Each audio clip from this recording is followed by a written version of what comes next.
देश की सबसे कद्दावर, सबसे इम्पोर्टेंट, सबसे पावरफुल, सबसे पॉपुलर, सबसे प्रोमिनेंट लीडर हमारी ममता बनर्जी ही कुछ बोल सकती हैं। लेकिन मुझे लगता है कि वो लोग इस मामले पर नहीं बोलेंगे, क्योंकि ये मामला जो है उनका और मायावती जी और कांग्रेस के बीच का मामला है। गंगा जल गुणमान नहीं जेटा प्रश्न गंगा जल की जो आपने बात की है उस पे आपने खुद ही कह दिया कि एनजीटी कुछ और कह रहा है, केंद्र कुछ और कह रहा है कि उसमें इतना ये हो गया है। लेकिन कुंभ के मामले में आस्था का सवाल जुड़ा हुआ है, भक्ति और श्रद्धा का सवाल जुड़ा हुआ है। अब ये मैं नहीं कह सकता हूं कि 50 करोड़ लोगों ने स्नान किया कि 5 करोड़ लोगों ने किया, हमें नहीं पता।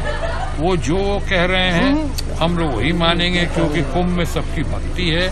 लेकिन यहाँ पे हमारे नेता ममता बनर्जी जी ने जो इतने सालों से अपने नेतृत्व में गंगा सागर मेला जो करवाती हैं वो देखने लायक है। वहाँ पे जो उसकी व्यवस्था देखने लायक है। कभी कोई इस तरह की कोई गड़बड़ या कभी इस तरह की घटना नहीं घटी।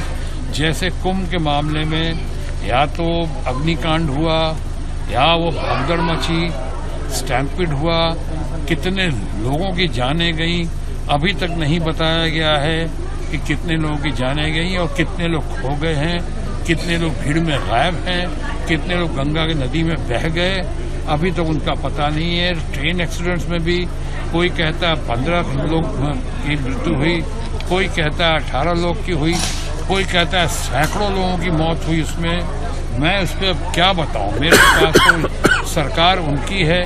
गंगा जल की बात करते हैं, वो केंद्र सरकार कुछ और कहती है। एनजीटी का प्रदूषण का मामला, जल के प्रदूषण का मामला 2500 गुना बढ़ा हुआ, और वो हमारे माननीय मित्र और यूपी के मुख्यमंत्री योगी जी कुछ और कहते हैं। बहरहाल ये डबल इंजन की सरकार है, इसलिए वो जो कहते हैं या वो जो नहीं कहते हैं, या मोदी जी जो कहते हैं, योगी जी जो कहते हैं या योगी जी जो नहीं कहते हैं, इस पे हम लोग क्या कर सकते हैं। ये तो अजीब सी परिस्थिति है कि लश्कर भी तुम्हारा है, सरदार तुम्हारा है, तुम झूठ को सच लिख दो, अखबार तुम्हारा है। इस दौर के फरियादी जाएं तो कहाँ जाएं, कानून तुम्हारा है, दरबार तुम्हारा है, सब कुछ तो तुम्हारा ही है यहाँ पे।